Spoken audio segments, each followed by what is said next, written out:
আসসালামু আলাইকুম প্রিয় ভাই সকল, আমরা এখন যাচ্ছি জান্নাতুল মুআল্লা, যেটা মক্কার কবরস্থান।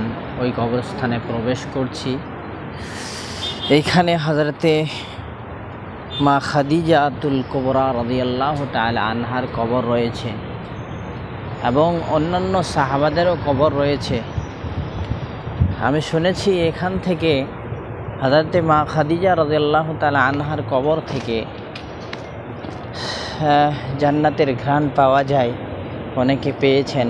এটা হচ্ছে মাকবারা। এখানে এসে শান্তি পাওয়া যাচ্ছে এবং এখানে হাওয়াও খুব সুন্দর বইছে। এটা হচ্ছে মাকবারা। এটা হচ্ছে জান্নাতুল মুআল্লা নামে, আর যেটা মদিনায় আছে ওটা জান্নাতুল বাকি। আমি ঢোকার টাইমে ভিডিও করলাম, কবরের সাথে ভিডিও করা একটা ভালো লাগে না। আমি গিয়ে হযরতে খাদিজাতুল কুবরা রাদিয়াল্লাহু তাআলা আনহার কবরটা, সেখানে গিয়ে ইনশাআল্লাহ আপনাদেরকে ভিডিও করব। সবাই জিয়ারত করতে আসছেন। এই জায়গাটা যে আপনাকে দেখাচ্ছি, কবরস্থানের মাঝে একটা জায়গা, সব থেকে উপরের দিকে। এরপরেই কবরস্থান, তার নিচে নিচে দেখুন এই যেগুলো কবরস্থান চালু হয়েছে। তো এই জায়গাটা ঘেরা আছে কাঁচ দিয়ে এবং বন্ধ আছে, লোহার গ্রিল দেখতে পাচ্ছেন, তালা মারা আছে। তো আপনাদের কি মনে হচ্ছে এই সাধারণ কবরস্থানগুলো, সাধারণ লোকের কবরগুলো কোনো খোলা নাই, বন্ধ? আবার ওই জায়গাটা অনেক কবর আছে, যেগুলো আমি ভিডিওতে দেখাবো, সেগুলো বন্ধ কেন? আপনারা বুঝতে পারছেন তো যে এইখানে সাহাবাদের কবর এবং হযরতে আম্মি জান হযরতে খাদিজাতুল কুবরা রাদিয়াল্লাহু তাআলা আনহার কবর রয়েছে, সেই জন্য বন্ধ করে রাখা হয়েছে ওটা। কেন মানুষেরা বিদআত করতে লাগবে, এখানে গিয়ে চুমুচাটি করবে, সিজদা করবে, কেউ কেউ ভাই আছে, সেই জন্য ওটা বন্ধ রেখেছে।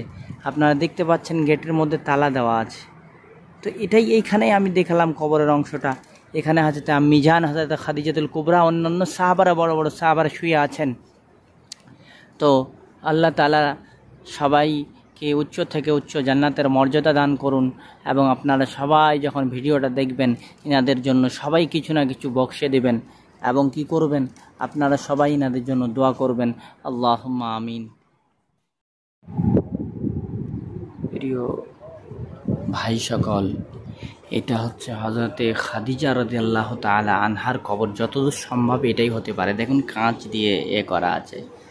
কেন এটা বন্ধ করা আছে? এখানে সব সাহাবাদের কবর এবং হযরতে খাদিজার কবর হতে পারে। এই পুরো জায়গাটা খালি, শুধু এইখানে একটা কবর আছে এবং তা বাদে বাদবাকি কবরস্থানে কবরগুলো দেখুন, অনেক কবর আছে, সেগুলাতে কিছুই দেওয়া নেই। কিন্তু এটা পুরো জায়গাটা বন্ধ এবং এইদিকে যতগুলো কবর আছে সব কিছুই নেই। কিন্তু এটা দেখুন কাঁচ দিয়ে বন্ধ করে দেওয়া আছে, যেন কেউ এগুলো সাহাবাদের কবরে বিদআত না করতে পারে, আম্মি জানের কবরে বিদআত না করতে পারে। এবং আপনারা এই কবরস্থান যখন দেখবেন ভিডিওতে, আপনারা সবাই কিছু না কিছু পড়ে আম্মি জানের নামে অবশ্যই দোয়া করে দেবেন, বকশিয়ে দেবেন।